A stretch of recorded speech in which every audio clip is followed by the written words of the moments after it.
Hey guys, what's up? Welcome back to today's video या फिर मैं बोलूँ welcome back to the new session. Okay, हमने polymers के काफी सारे लेक्चर्स कंप्लीट कर लिए हैं या फिर आज हमारा पॉलीमर्स का एंडिंग पॉइंट है, मैं ये बोलूँ होपफुली आज खत्म हो जाए और ट्राई करेंगे बेसिकली और डिस्कस करते हैं फिर without wasting any time. Let's go ahead. Okay, हमने सिंथेटिक रबर डिस्कस कर लिया था इन प्रीवियस वीडियो. अगर प्रीवियस वीडियो नहीं देखी है तो उसको जाके देखिए गाइस. ओके, तभी समझ आएगा. सी लिंक में डिस्क्रिप्शन बॉक्स में प्रोवाइड करवा दूंगी. सी हमने सिंथेटिक रबर डिस्कस किया था. हाँ, सिंथेटिक रबर कि सिंथेटिक रबर बेसिकली होते क्या है, कैसे हम उनको पॉलीमराइजेशन करके उनको प्रिपेयर करते हैं. तो सिंथेटिक रबर में हमने 3 तरह के रबर डिस्कस किए थे. First one is that is neoprene. Second one most important that is Buna S. Third one is also most important that is Buna N. ये 3 तरह के हमने डिस्कस कर लिए थे. ओके, दिस वन 3 तरह के. अब अगर लेटेस्ट वीडियो लास्ट वीडियो आपने देखी होगी तो नियोप्रिन में कौन सा मोनोमर था? That is chloroprene. और जिसका नाम क्या था? That is 2-chloro-buta 1,3-diene. 2-chloro-buta 1,3-diene. और यही था, है ना? यही था ना. अगर हम इसकी पॉलीमराइजेशन करेंगे तो हमें क्या मिलेगा? That is neoprene. ओके, अब ब्यूना एस के बारे में हमने देखा था कि इसके नाम में ही इसके मोनोमर छिपे हैं, है ना? इसके नाम में ही इसके मोनोमर छिपे हैं. That BU stands for buta 1,3-diene. BU stands for buta 1,3-diene. Na stands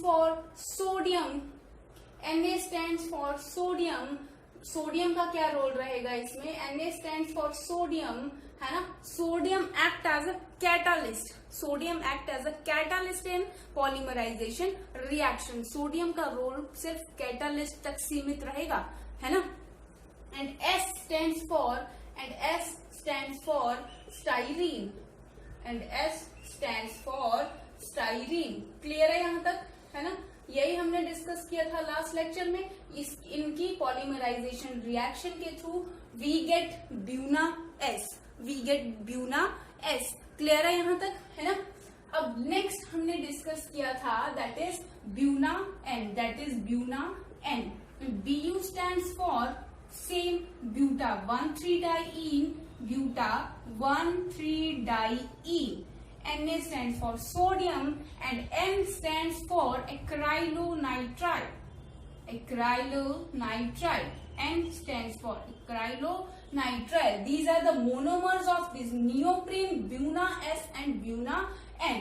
Okay, Buena S और ब्यूना एन ढंग से कर लीजिएगा. बहुत ही इंपॉर्टेंट पॉलीमर है चैप्टर के, बहुत ही इंपॉर्टेंट पॉलीमर है. वैसे ही बैकेलाइट इंपॉर्टेंट है तो सभी इंपॉर्टेंट, बट मेन फोकस जो हमारा रहना चाहिए that is on Buna S, Buna N, bakelite and number of जो भी मैंने लेक्चर में बताए होंगे. ओके, सो अगर मैं आपसे पूछूं कि जो हमारे गाड़ियों के टायर होते हैं, व्हीकल के जो टायर होते हैं, उनमें कौन सा पॉलीमर यूज होता है बेसिकली? हाँ, कौन सा पॉलीमर रहता है उनमें? ब्यूना एस और Buna N. Which polymer is present in the tyres of vehicle? That is Buna S. Okay, Buna S present रहता है उसमें जो टायर्स होते हैं. ध्यान रखिएगा, है ना? ये क्वेश्चन आ चुका है, मैं ऐसे नहीं बोल रही हूँ. क्वेश्चन आ चुका है कि टायर्स में कौन सा पॉलीमर प्रेजेंट होता है. दैट इज उसमें ऑप्शंस दिए जाएंगे आपको, Buna S, Buna N, neoprene, whatever. Okay, तो उसमें ऑप्शन कौन सा करेक्ट रहेगा? That is Buna S, not N, Buna S. Focus करना आप, है ना? ठीक है. अब नेक्स्ट स्टार्ट करते हैं हमारा न्यू टॉपिक. ओके अब पॉलीमर्स तो हमने देख लिया कि पॉलीमर्स हम कैसे प्रिपेयर करेंगे, है ना, पॉलीमराइजेशन के थ्रू कुछ कुछ करके हमने पॉलीमर प्रिपेयर कर लिए, है ना, अब तो क्लियर हो चुका होगा ना। बट पॉलीमर्स हमें पता है, पॉलीमर्स जब नंबर ऑफ चेन्स आपस में जुड़ेंगी, जब नंबर ऑफ मोनोमर्स आपस में जुड़ते चले जाएंगे तो क्या होगा, एक बिग स्ट्रक्चर हमें देंगे, है ना, बिग स्ट्रक्चर हमें देंगे। ऑब्वियस सी बात है, जब छोटे छोटे यूनिट थाउजेंड्स ऑफ यूनिट आपस में कंबाइन करेंगी तो क्या मिलेगा हमें, एक बिग स्ट्रक्चर मिलेगा, एक बिग पॉलीमर हमें मिलेगा। ओके सो अगर हमें उस पॉलीमर का मास और वेट हमें मेजर करना हो तो एग्जैक्टली हम बता सकते हैं क्या, है एग्जैक्टली हम बता सकते हैं, no, it's very difficult to tell exact mass, exact weight of that polymer. क्यों, क्योंकि पॉलीमर्स का मास ही इतना बड़ा, पॉलीमर का स्ट्रक्चर इतना बड़ा है that we can't tell accurate mass and accurate weight. Obvious सी बात है, इतना बड़ा स्ट्रक्चर होगा तो उस केस में हम क्या लेते हैं, उस केस में हम क्या, कौन सा मैथड हम अपनाते हैं, हम अपने मैथमेटिक्स में पढ़ा होगा। I am not a mathematics student, जो मैथमेटिक्स स्टूडेंट है वो उन्होंने पढ़ा होगा छोटी क्लासेस में, ऑब्वियसली मैंने भी पढ़ा है, बट उस तरीके में हम अपनाते हैं, that is average method. Average हम निकालते हैं, है ना, वैसे ही हम पॉलीमर्स का एवरेज बता देंगे। Exact we can't tell because structure ही इतना बड़ा है स्टूडेंट्स, स्ट्रक्चर ही इतना बड़ा है गाइज। सो तो क्या होगा, उस केस में हम एवरेज का मेथड अपनाएंगे। तो वो टॉपिक क्या है, टॉपिक लिख लीजिए आप, that is molecular, that is important topic है, ऐसे ही मत लेना, molecular mass of polymer. Okay, molecular mass of polymers, clear है। ओके इसमें से क्वेश्चन आ जाता है और बहुत इजी टॉपिक है ना, बच्चे भी इस टॉपिक को कर लेंगे। और आप तो बहुत मैच्योर हो गए, आप बड़े हो गए, आप 12th में हो गए, है ना, अब तो कर लेंगे, इजी है, इजी थिंग्स रहेंगी आपके लिए। सो मॉलिक्यूलर मास डिस्कस करेंगे हम पॉलीमर्स का, कैसे डिस्कस करेंगे, by two method, that is उसमें हम एक में मास देखेंगे और एक में हम वेट देखेंगे, है ना। ओके सो फर्स्ट वन क्या आ जाएगा हमारे पास, दैट इज नंबर एवरेज, आ गया ना average, number average of molecular mass, number average molecular mass. Okay, number average molecular mass. And second one आ जाएगा हमारे पास, सेकंड वन क्या आ जाएगा, वेट एवरेज। मास निकाल लिया हमने एवरेज, एंड इसमें आ जाएगा weight. Okay, weight average molecular mass, weight average molecular mass, clear है ना। दो स्टेप आएंगे इसमें, number average molecular mass and weight average molecular mass. अब इसको डिनोट कैसे करते हैं, एक सिंपल सा टर्म, जैसे हम एलिमेंट्स के सिंबल लिखते हैं ना, है ना, वैसे ही हम इसको डिनोट कैसे करते हैं, that is M N, easy बात, M N easy, number average molecular mass. And इसको कैसे डिनोट करेंगे, वेट एवरेज मॉलिक्यूलर मास को, that is M W bar. Clear है। अभी तक हमने क्या देखा, जो पॉलीमर्स का बिग स्ट्रक्चर हमें मिलेगा, पॉलीमर्स का बिग साइज का जो पॉलीमर हमें मिलेगा, उसका हमने वेट मेजर करना है, उसका हमने मास मेजर करना है ना, एवरेज मेजर करेंगे, क्योंकि हमने देखा पॉलीमर्स के बहुत बिग स्ट्रक्चर हमें मिल रहे थे, है ना। तो फर्स्ट वन है that is number average molecular mass. Number average molecular mass को कैसे डिनोट करेंगे, हम एक एवरेज निकालेंगे, तो ऑब्वियस सी बात है एवरेज का फॉर्मूला होना चाहिए, that is summation M I N I upon summation, नीचे आ जाएगा एन आई। ये किसका एवरेज का फॉर्मूला रहेगा, that is number average molecular mass, that is number average molecular mass. Clear है। अब समेशन, इसको कई लोग सिग्मा बोल देते हैं, कई समेशन बोल देते हैं, it's up to you guys what you call. Okay, मैं तो समेशन बोलती हूँ basically. Summation M I N I upon में आ जाएगा समेशन एन आई। अब कैसे मेजर करेंगे, हमें इसमें न्यूमेरिकल्स पूछे जाते हैं बेसिकली, है ना। तो क्या होगा, वहां पे आपको M1 N1 की वैल्यू दी होगी, डोंट वरी, तो इसमें क्या आ जाएगा, ऐसे हम M1 N1, M2 N2 plus M3 N3 and up to so on, जितने भी आपको दी होंगी। ओके, सो नेक्स्ट आ जाएगा हमारे पास that is N1 plus N2 and N3 up to, okay, N आया है ना नीचे, तो N की वैल्यू आएगी simply that is number of mass. Okay, clear है यहाँ तक, है ना, क्लियर है। अब next weight average molecular mass. Weight average molecular mass में क्या आ जाएगा, that is summation MINI square. Focus करिएगा, यहाँ पे स्क्वायर मिसिंग था, but weight average molecular mass में क्या आ जाएगा, स्क्वायर आएगा एंड नीचे क्या आ जाएगा, summation MI and NI। Okay, MI and NI, clear है यहाँ तक, है ना। ये दो फॉर्मूलाज हमने देख लिए एवरेज निकालने के, एवरेज मास निकालने की एंड एवरेज वेट निकालने के। इसमें स्क्वायर नहीं होगा और इसमें स्क्वायर होगा, फोकस करना हमेशा, ठीक है। अब इसको कैसे निकालेंगे हम, that is M1 N1 square आएगा। स्क्वायर भूल मत जाना, कई स्टूडेंट स्क्वायर मिस कर देते हैं और फिर बाद में आके बोलने लगते हैं हमने तो करेक्ट किया था, मार्क्स हमारे कहाँ पे कटे। स्क्वायर वो कैलकुलेट ही नहीं करते हैं स्क्वायर की values. Next M2 N2 square plus M3 N3 square and up to so on, and नीचे क्या आ जाएगा, that is M1 N1 plus N2 M2 and up to so on. Okay, ये हमने फॉर्मूलाज देख लिया अभी तक, है ना, क्लियर है। ये रहेगा नंबर एवरेज मॉलिक्यूलर मास का formula and this one weight average molecular mass, clear है यहाँ तक, है ना। अब एक न्यू टर्म देख लेते हैं। न्यू टर्म क्या रहेगी, basically what is the new term, इसी के ही साथ है वो, इसी टॉपिक के साथ, दैट इज क्या रहेगी वो, that is PDI।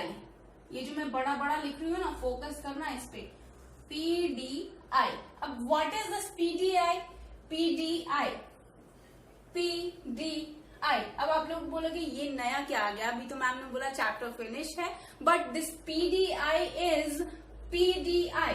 P stands for poly, P stands for poly, D stands for dispersity, okay, dispersity index, PDI is nothing, that is poly dispersity index। Okay, P stands for poly, D stands for dispersity and I stands for index। Now what is this PDI? What do you understand by this PDI? Okay, so PDI कुछ भी नहीं है। PDI is जो हमने पढ़ा ना अभी पीछे, जो मास और वेट का हमने देखा है ना, उसी से रिलेटेड है। तो PDI क्या आ जाएगा, it is the ratio of MW upon MN। Okay, MW upon MN। What is this PDI? That is MW upon MN। Ratio रहेगा इसका, इजी। इसमें क्या था, कोई तंत्र मंत्र थोड़ी ना पढ़ने थे, है ना। तो PDI it is the ratio of MW upon MN, जो हमने अभी दो देखे स्टेप, मास और वेट मेजर करने के, that was a PDI। Okay, that is polydispersity index. Okay, clear है यहाँ तक। If I say that PDI, if I say that MW is equal to MN, MW is equal to MN, ये जो MW है MN equal हो जाए दोनों, तो PDI क्या आ जाएगा हमारे पास, टेल मी। PDI क्या आ जाएगा हमारे पास, ऑब्वियस सी बात है, दोनों बराबर हो जाएंगे, कैंसल आउट हो जाएंगे, and what we get that is 1। Okay, 1 आ जाएगा। PDI हमारे पास 1 आ जाएगा जब दोनों की वैल्यू सेम हो जाएगी। तो ये जो 1 है जिसका PDI 1 आ जाएगा, उसको हम बोलेंगे मोनो डिस्पर्स। मोनो क्यों बोला हमने, क्योंकि PDI क्या आया इसका, 1 आया। PDI इसका क्या आया, 1 आया, that why we called monodisperse polymer. Okay, monodisperse polymer, clear है। क्यों, क्योंकि PDI जो जो आया हमारा 1 आया, जिसमें इन दोनों की वैल्यू बराबर थी, दोनों कैंसल आउट हो गए and what we get 1 and we call, जिसका पीडीआई 1 आएगा उसको हम बोलेंगे monodisperse polymer. Okay, monodisperse polymer. And if I say that MW is greater than MN. Okay, MW greater आएगा MN से, तो उसको हम क्या बोलेंगे? पॉली. उसको हम बोलेंगे poly disperse index, sorry poly disperse polymer. Okay, poly disperse polymer. Clear है? 1 आया तो हमने बोला मोनो, एंड अगर MW की वैल्यू ज्यादा आ जाएगी, अपर वैल्यू ज्यादा आ जाएगी, तो क्या हो जाएगा? उसको हम बोलेंगे पॉली डिस्पर्स पॉलीमर. क्लियर है? नो डाउट टिल है. ओके, कोई डाउट नहीं रहना चाहिए. यहां तक हमने 2 देखे, दैट इज हम मास कैलकुलेट करेंगे, नंबर, ओके, एवरेज करेंगे, एंड सेकेंड हमने देखा वेट. हमने फॉर्मूलाज उसके देख लिए ना, उन फॉर्मूलाज को इम्प्लीमेंट करना है ना. इम्प्लीमेंटेशन करना जरूरी है, तभी तो हमें अपना कॉन्सेप्ट समझ आएगा. अब एग्जाम्पल देख लेंगे, न्यूमेरिकल देख लेंगे. किसी को कोई डाउट होगा यहाँ तक तो न्यूमेरिकल के थ्रू क्लियर हो जाएगा, है ना. न्यूमेरिकल के थ्रू क्लियर हो जाएगा. अब न्यूमेरिकल देख लेते हैं, न्यूमेरिकल डिस्कस करते हैं, तभी आपको कॉन्सेप्ट क्लियर होगा कि जो हमने मास और एवरेज का फॉर्मूला देखा, उसके फॉर्मूला कैसे इम्प्लीमेंट करना है वो हमें बेसिकली सीखना है. ओके, सो न्यूमेरिकल में हमें क्या बोला है? कोई हमें पॉलीमर का सैंपल दिया है. In a polymer sample 30% of molecules, 30% जो मॉलिक्यूल है उस पॉलीमर में, उनका मॉलिक्यूलर मास क्या है? That is 20,000. एंड जो 40% है उनका मॉलिक्यूलर मास क्या है? That is 30,000. ओके, सो 30% जो है, 30% का क्या दिया है हमें? 20,000. ओके, एंड 40% का क्या दिया है? 40% का क्या दिया है हमें? That is 30,000. Okay, and next क्या बोला है? And rest have 60,000. रेस्ट कितने बचे? 3 + 4, 3 + 4 कितना हुआ? 7. एंड रेस्ट कितने बचे? That is 30. एंड 30% का क्या बचा? 30% का क्या दिया है हमें? That is this 60,000. Okay, this 60,000. अब इसका हमें मास कैलकुलेट करना है, number of average mass and weight average हमें निकालना है. अब कैसे निकालेंगे? फर्स्ट हमें पता है कि फर्स्ट MN फर्स्ट पहले देख लेते हैं, दैट इज MN.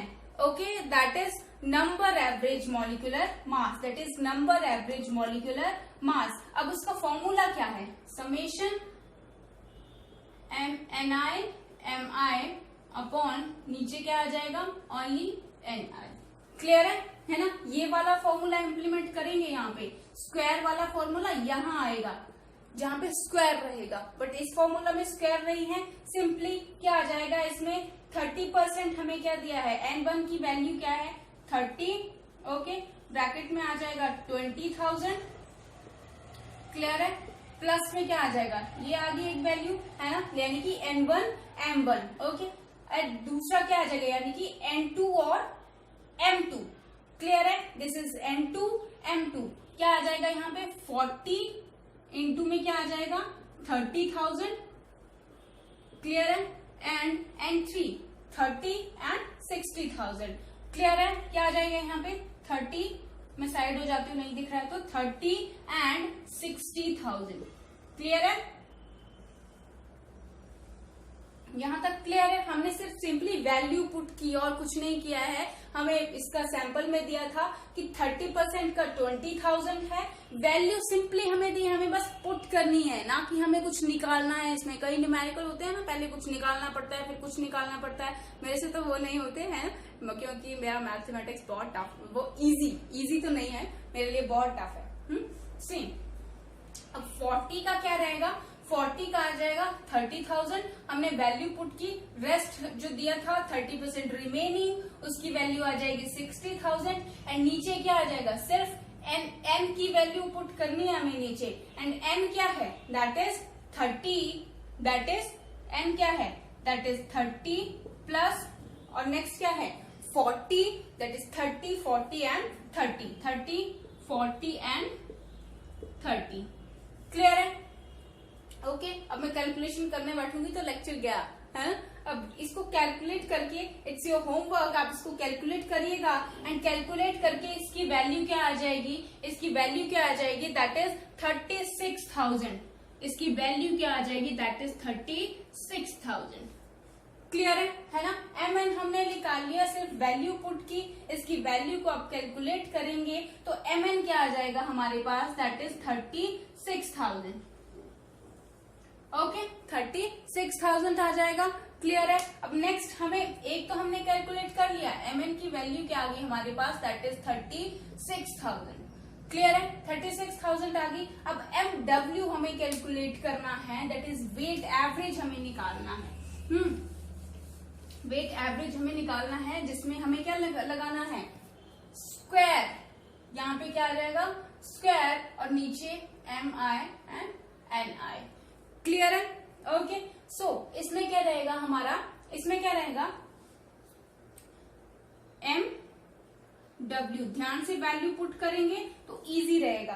क्या है इसमें, mi का स्क्वायर है, mi एंड ni स्क्वायर करना है हमें। क्या आएगा, ni क्या है हमारे पास, दैट इज n1 30 आ जाएगा, और mi यानी कि m1 that is 20,000, that is 20,000, और उसका क्या आ जाएगा, स्क्वायर। मैं बार बार बोल रही हूँ, स्क्वायर लगाना मत भूलना। ये तो आ गया हमारे पास n1 का स्क्वायर। अब दूसरा क्या आ जाएगा हमारे पास, दैट इज 40 इंटू में क्या दिया है हमें, that is 30,000। Okay, square and plus, यानी कि m3 उसकी वैल्यू क्या आ जाएगी हमारे पास, दैट इज 30 इंटू में क्या आ जाएगा, 60,000 का स्क्वायर। क्लियर है? यहाँ तक हमने इसमें भी वैल्यू पुट की सिंपली, अभी तक हमने कुछ नहीं किया, सिंपली वैल्यू पुट किया है। स्टेप बाय स्टेप चलेंगे तो न्यूमेरिकल्स वेरी इजी। सिर्फ फॉर्मूला ही तो अप्लाई करना है आप लोगों को, है ना? फॉर्मूला अप्लाई करना है और सिंपली कैलकुलेशन करनी है। You guys are very intelligent in mathematics, है ना? ओके, नीचे क्या आ जाएगा, दैट इज 30। अब नीचे स्क्वायर नहीं करना है हमें, सिंपली वैल्यू पुट करनी है। 30 into 20,000 plus 40 into 30,000 plus 60 into में क्या आ जाएगा, that is 30 into 60,000। Okay, clear है? सिर्फ वैल्यू पुट की हमने इस वाले फॉर्मूला में, जो किसका फॉर्मूला था, वेट एवरेज निकालने का, है ना? वेट एवरेज में स्क्वायर लगाना है, स्क्वायर लगाना है, स्क्वायर लगाना है, स्क्वायर लगाना मत भूलना। मैं बार बार रिपीट कर रही हूँ, क्वेश्चन टोटली गलत हो जाएगा, है ना? या 2 या 3 नंबर में ये क्वेश्चन आ जाता है आपके बोर्ड एग्जाम्स में, है ना?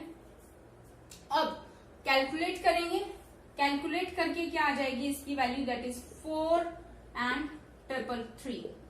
ओके, सॉरी 4 बार 3 आ जाएगा। ओके, कैलकुलेट करके आपको ऐसी ऐसी कुछ वैल्यू मिलेगी, that is mw। Okay, value calculate कर दी हमने, इसका आ गया हमारे पास 36,000 और इसकी वैल्यू क्या आ जाएगी हमारे पास, 43333। क्लियर है? हमने वैल्यूज कैलकुलेट कर ली, that is very easy. Calculation तो इजी होती है ना? कैलकुलेशन इजी है। कैलकुलेशन के साथ हमने mn एंड mw की वैल्यू ले ली, अप्लाइंग फॉर्मूला, जो फॉर्मूला हमने डिस्कस किया अभी कुछ देर पहले।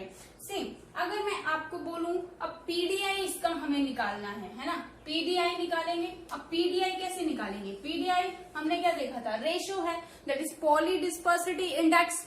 पॉलीडिस्पर्सिटी इंडेक्स ही था ना पीडीआई। पीडीआई क्या था हमारे पास, दैट इज पॉलीडिस्पर्सिटी इंडेक्स, और उसका क्या था, रेशो क्या था उसका, that is mw upon mn,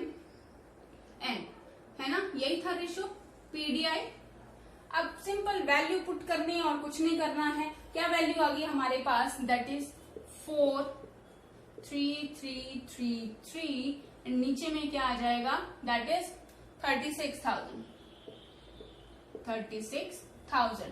okay, clear है। अब इसको कैलकुलेट करके हमारे पास कुछ 1.2 समथिंग वैल्यू आ जाती है, which are approximately equal to 1, है ना। तो पीडीआई क्या आ गया हमारे पास, पीडीआई हमारे पास आ गया 1, और जिसको हमने बोला था कि पीडीआई हमारे पास 1 आएगा, पीडीआई हमारे पास 1 आएगा तो उसको हम बोलेंगे मोनोडिस्पर्स पॉलीमर, है ना। जिसका पीडीआई 1 आएगा उसको हम बोलेंगे मोनोडिस्पर्स पॉलीमर। तो इसका जो हमें ये सैंपल है उससे हमें क्या पता चलता है कि ये जो पॉलीमर है दैट इज मोनोडिस्पर्स पॉलीमर।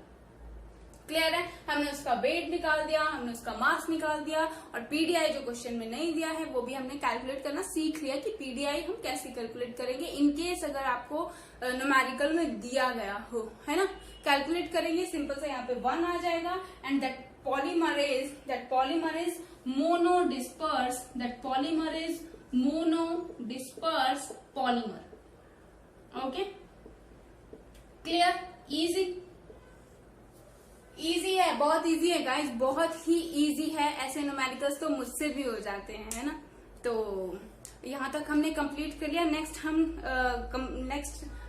डिस्कस करते हैं लास्ट टॉपिक है, लास्ट टॉपिक रहेगा हमारा पॉलीमर का, that is biodegradable polymer, that is biodegradable polymer.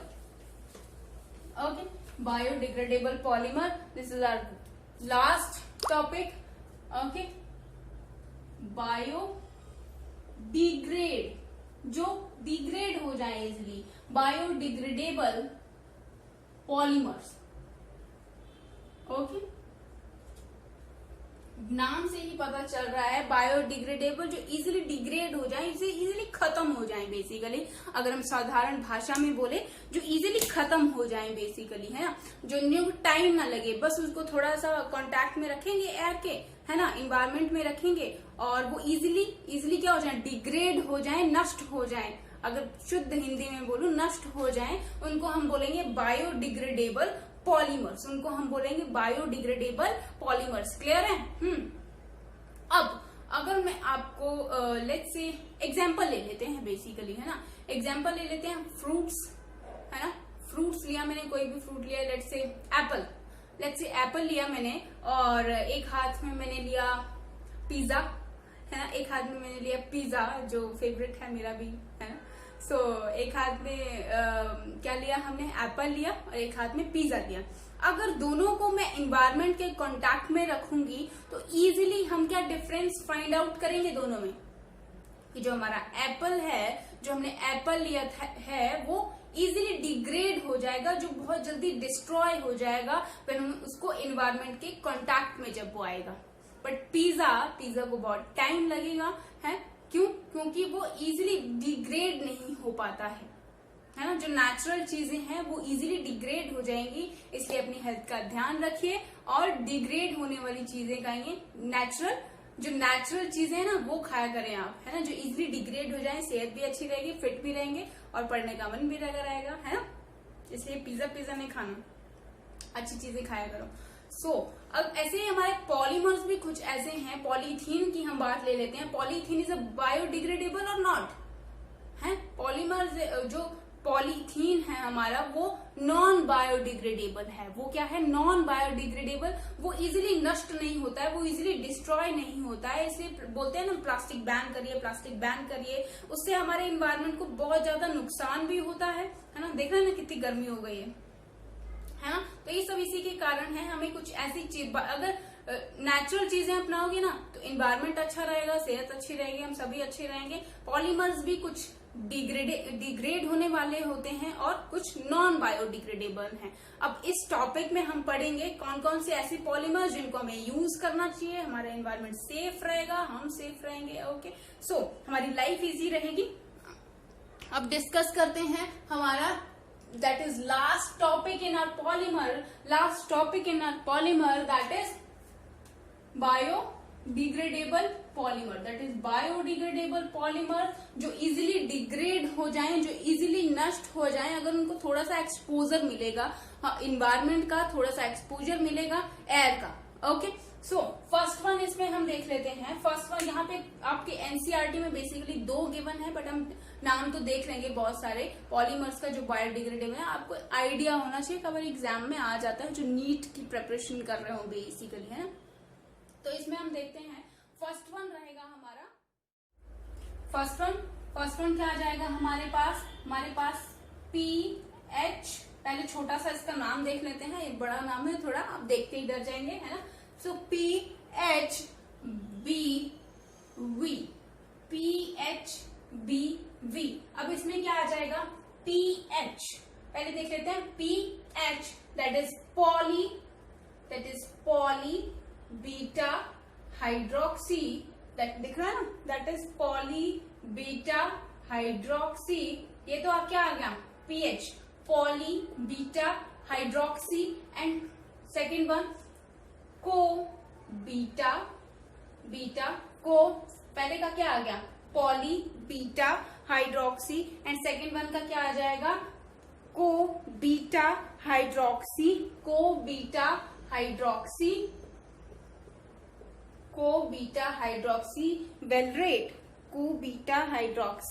Valerate. क्या आ जाएगा, अब नाम बड़ा है, नाम पे फोकस करना है, बट इसका नाम बड़ा है बट दर्शन छोटे हैं बेसिकली, इन शॉर्ट में बोलूं तो मेरे साथ बोलिए क्या रहेगा पॉली PHBV से याद रखना है हमें। पहले मेरे साथ बोलिए, इसका नाम 2-3 बार रिपीट करेंगे तो you will easily access it. Okay, so poly beta hydroxy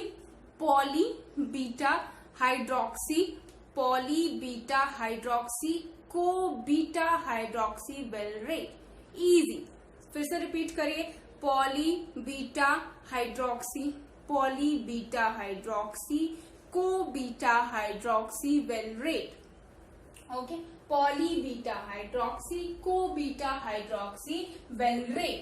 okay, that is PHBV जो हमारे टॉपिक में है, हमारे सिलेबस में है, that is. And second one क्या आ जाएगा नाइलॉन 2 एंड नाइलॉन 6। ये 2 हम यहाँ पे बायोडिग्रेडेबल पॉलीमर्स पढ़ेंगे। वैसे बेसिकली बहुत सारे बायोडिग्रेडेबल पॉलीमर्स हैं, बहुत सारे नंबर ऑफ अमाउंट्स बायोडिग्रेडेबल है, बट 2 हम आपके इसमें सिलेबस में हैं तो वो डिस्कस करेंगे, और बाकी जान लेते हैं। दैट इज, और क्या है यहाँ पे polyglycolic acid, and fourth one polylactic that is polylactic acid. Okay, ये मोनोमर ये पॉलीमर्स हैं, that is biodegradable. PHBV that is poly beta hydroxy co beta hydroxy valerate.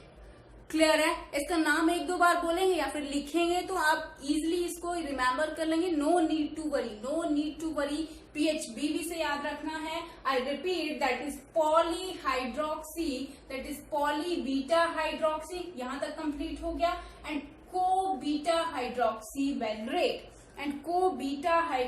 Valerate, and next one आ जाएगा nylon 2, nylon 6, and third one is polyglycolic acid, and fourth one is polylactic acid. Okay, so first हम देख लेते हैं इसके monomers देख लेंगे पहले, है ना। इसके मोनोमर्स देख लेंगे। मोनोमर्स तो मेन है पॉलीमराइजेशन रिएक्शन के लिए, राइट और रॉन्ग, राइट, है ना। सो 2 मोनोमर्स रहेंगे इसके। फर्स्ट मोनोमर में ध्यान रखना, अगर आइडिया लेना है थोड़ा सा कैसे इसको एक्सेस करेंगे, पहले में आ जाएंगे 4 कार्बन, 2 मोनोमर रहेंगे, पहले में 4 कार्बन रहेंगे, दूसरे में 5 कार्बन रहेंगे। क्लियर है, 2 मोनोमर रहेंगे तो नाम से ही पता चल रहा है इसको 2 मोनोमर रहेंगे तो क्या होगा, that is condensation polymer with removal of by product. Okay, 2 monomer रहेंगे, और 2 मोनोमर क्या है हमारे पास, दैट इज 3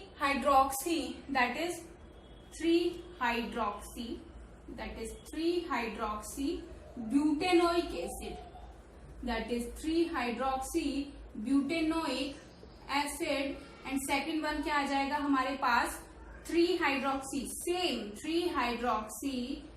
हाइड्रोक्सी पेंटेनोइक मैंने क्या बोला अभी कि पहला जो मोनोमर है उसमें 4 कार्बन रहेंगे और जो दूसरा है उसमें क्या रहेंगे 5 carbon, that is pentanoic acid. Easy, very easy. Okay, so इनका स्ट्रक्चर देख लेते हैं अभी हम। क्या रहेगा, buta, that is 4 carbon, 1 2 3 4, easy. Okay, 3 hydroxy, 1 2 3, third position पे क्या आ जाएगा, OH ग्रुप है ना। Butanoic acid, COOH, clear, easy.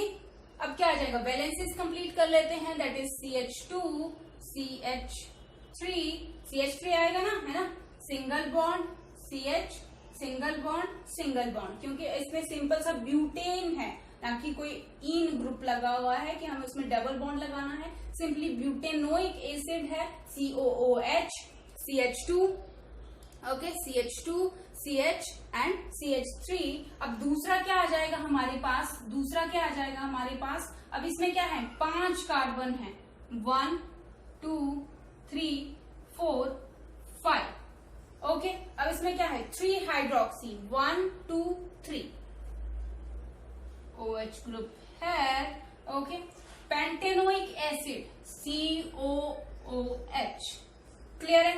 यहाँ पे आ जाएगा CH3, okay, CH2 CH, single bond CH2, single bond, clear है।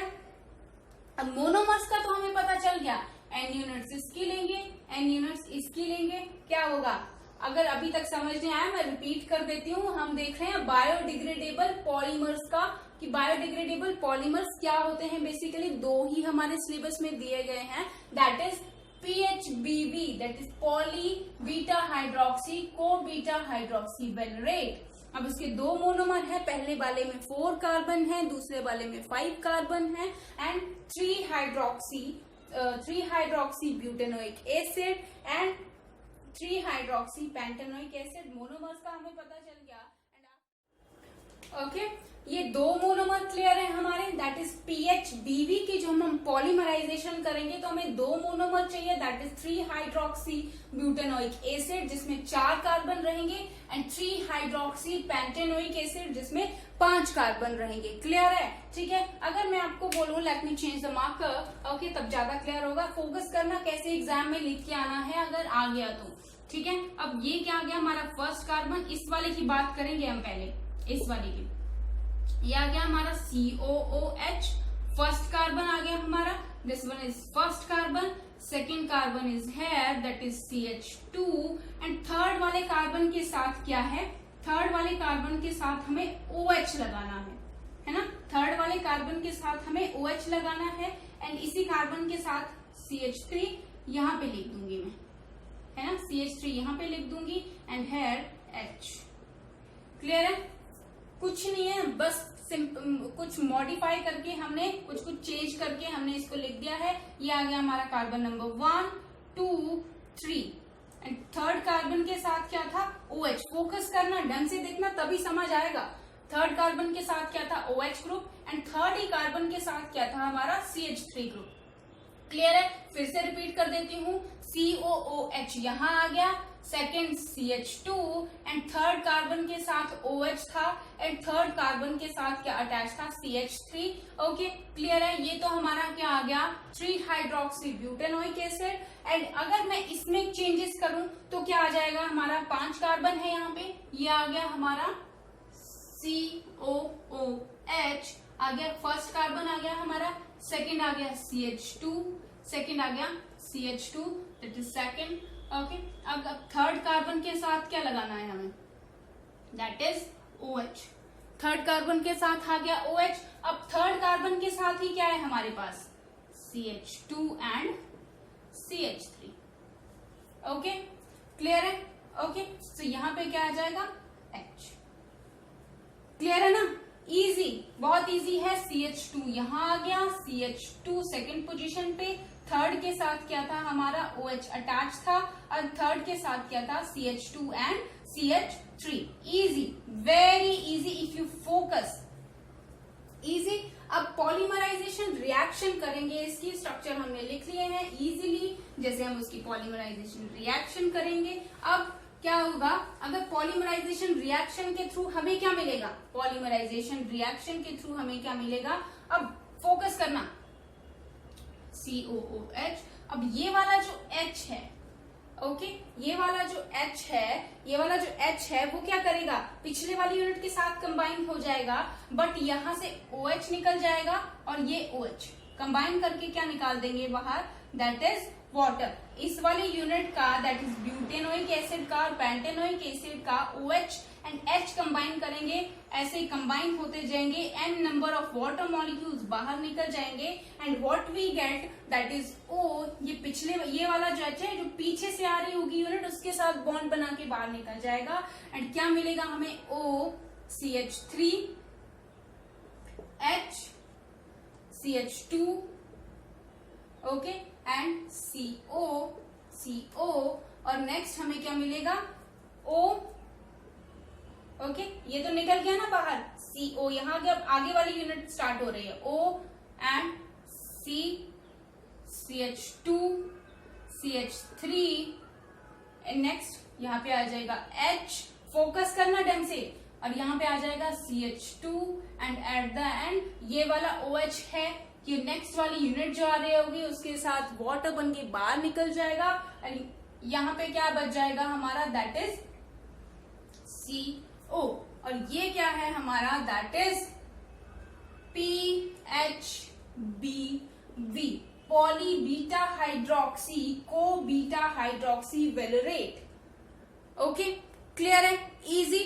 देखो हमने 2 मोनोमर लिए, that is 3 hydroxy butanoic acid and 3 hydroxy pentanoic acid. 2 monomer थे जिसमें 4 कार्बन थे एक में और सेकंड में 5 कार्बन थे। क्लियर है, इसको हमने मॉडिफाई करके कुछ ऐसे लिख दिया, पॉलीमराइजेशन रिएक्शन के थ्रू हमें ये मिल गया, that is PHBV, that is biodegradable polymer, that is biodegradable polymer. Clear है, यहां तक क्लियर है। ओके, हमने एक कंप्लीट कर लिया, नेक्स्ट डिस्कस करते हैं सेकेंड जो हमारे सिलेबस में दिया गया है, जो एनसीईआरटी में दिया गया है, that is nylon 2 nylon 6 biodegradable polymer. Second क्या आ जाएगा हमारे पास, that is nylon 2 nylon 6, nylon 2 nylon 6। अब इसमें क्या रहेगा, इसके मोनोमर्स क्या आ जाएंगे, इसमें रहेंगे 2 मोनोमर्स रहेंगे इसमें, that is first one is glycine, that is first one is glycine. अब ध्यान देना आप, जब हमने नाइलॉन 6 की प्रिपरेशन की थी, नाइलॉन 6 जो हमने पॉलीमर प्रिपेयर किया था, तो उसमें जब हमने कैप्रोलैक्टम का यूज किया था ना, है ना, तो कैप्रोलैक्टम की पॉलीमराइजेशन करके हमें एक इंटरमीडिएट मिला था, that is amino caproic acid मिला था ना, अमीनो कैप्रोइक एसिड। उसका यूज हम यही करेंगे नाइलॉन 2 नाइलॉन 6 बनाने में and we will easily get that are polymer biodegradable polymer nylon 2 and nylon 6। 2 monomer रहेंगे इसमें, ग्लाइसिन। ओके, अब ग्लाइसिन का क्या आ जाएगा, ग्लाइसिन का NH2, ग्लाइसिन में क्या आ जाएगा NH2 and CH2, NH2 CH2 COOH and what is that amino caproic acid? If you guys remember, then NH2 ये तो आ गया हमारे पास glycine and NH2 CH2 5 and COOH, that is amino caproic acid। Clear है, 2 monomer हमें मिल गए, that is glycine and amino caproic acid and इसकी polymerization reaction के बाद हमें क्या मिलेगा, that is nylon 2 and nylon 6। How, n units इसकी लेंगे, n यूनिट्स इसकी लेंगे, then what we get, that is ये वाला H, एक H क्या करेगा, पिछले वाली यूनिट के साथ बॉन्ड बना के निकल जाएगा and what we get, that is NH CH2 C। अब ये क्या स्पेस में क्या आएगा, ये भी यहाँ पे वाटर मॉलिक्यूल बाहर निकलेगा, तो हमें क्या मिलेगा, दैट इज CO, यहाँ से एक H निकलेगा एंड क्या आएगा हमारे पास NH CH2 5 and C double bond O। This OH combine करेगा आगे वाले यूनिट के साथ एंड बाहर निकल जाएगा as a water molecule and at the end what we get, that is nylon 2। Why nylon 2? Why nylon 2? This carbon 1, 2, then nylon 2, and why nylon 6? These 5 carbon and this 1 carbon combinedly form nylon 6। Okay, दो monomer हमने लिए, glycine and amino caproic acid हमें कहा मिला था जब हमने nylon 6 की पॉलीमराइजेशन, नाइलॉन 6 हमें जो पॉलीमर मिला था, हमने कैप्रोलैक्टम की पॉलीमराइजेशन रिएक्शन की थी। कैप्रोलैक्टम की पॉलीमराइजेशन रिएक्शन के थ्रू हमें मिला था अमीनो कैप्रोइक एसिड। ओके, तो इसकी पॉलीमराइजेशन की हमने दोनों मोनोमर की and at the end what we get, that is nylon 2 and nylon 6। Okay, so clear है यहाँ तक? बायोडिग्रेडेबल हमने कंप्लीट कर लिए, दो ही हमारे सिलेबस में थे बेसिकली, दैट इज कौन से थे? PHB, अगेन रिपीट कर देती हूँ, poly beta hydroxy co beta hydroxy valerate. Okay, so and next हमने डिस्कस किया, that is nylon 2, nylon 6 and this is all about our polymers. Okay, this is all about our polymers हमने complete कर लिया है and किसी को कोई doubt होगा तो मुझे आप पूछ सकते हैं, free to ask any time. Okay, comment section में रिप्लाई कर दीजिएगा, you can also mail me. Okay, see and बाकी नेक्स्ट लेक्चर में नेक्स्ट चैप्टर के साथ मिलेंगे हम, और बस अगर किसी को कोई डाउट होगा, अगेन आई एम सेइंग, आप पूछ सकते हैं मुझे, ठीक है? कोई दिक्कत वाली बात नहीं, छोटी से छोटी चीज भी समझ नहीं आई होगी इस चैप्टर में तो आप मुझे समझ सकते हैं। एट द एंड में वही बोलूंगी, मोनोमर पे फोकस करिएगा। अगर मोनोमर क्लियर है तो polymerization also very easy. And PDI clear कर लीजिएगा जिसमें हमने एवरेज मास निकाला, एवरेज वेट निकाला, क्लियर है? और बस दैट्स इट। ओके, मिलता है नेक्स्ट लेक्चर में, bye bye, till then. Okay, ध्यान रखिए, कंसंट्रेशन रखिएगा पढ़ाई पे। Okay, bye bye, have fun.